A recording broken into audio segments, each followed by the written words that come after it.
Benki CRDB imesema inaendelea na mkakati wake wa kufungua matawi pamoja na kubuni huduma mbadala za kibenki katika maeneo mbalimbali nchini ili kuwawezesha Watanzania wengi kufikiwa na huduma za kibenki. Tupate taarifa zaidi.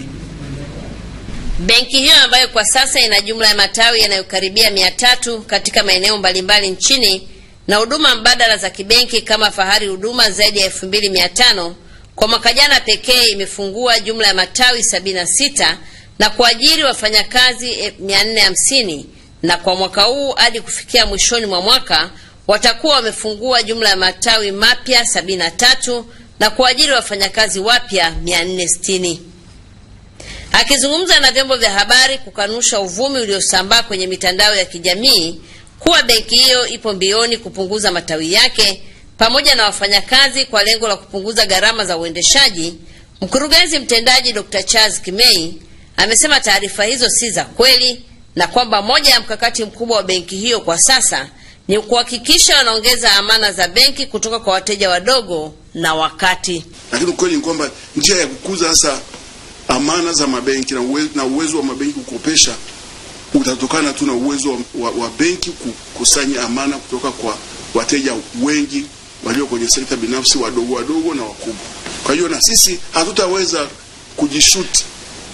kujipiga risasi wenyewe kwa kusema kwamba tunafunga matawi yale ambayo tumeyaweka kwa nguvu, na katika kipindi cha muda huu tunaweka matawi mengine.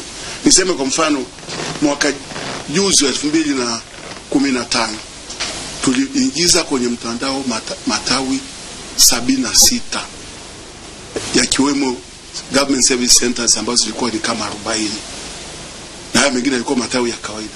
Na kwa hivyo tuliajiri wafanyikazi 450 mwaka huu mmoja tu.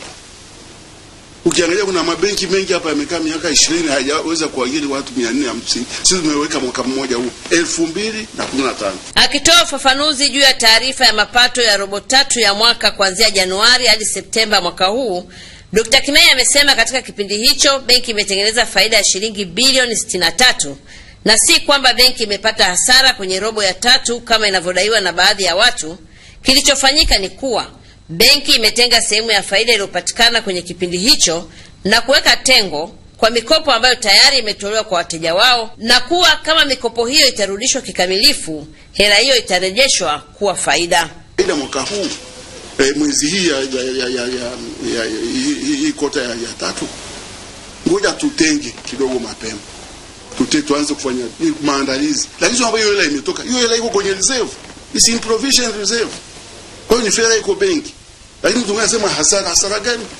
Ukifanya wewe leo hii badala ya kula kesho ukasema leo unatenga nile mwaka ujao, utasema hela imepotea na hela unayo. Kwa hiyo ni interpretation basi. Lakini watu wakaeneza hiyo kuna hasara, ndio benki imefanya hasara. Sio hasara. Mimi ni Faraja Kihongole, Channel 10, Dar es Salaam.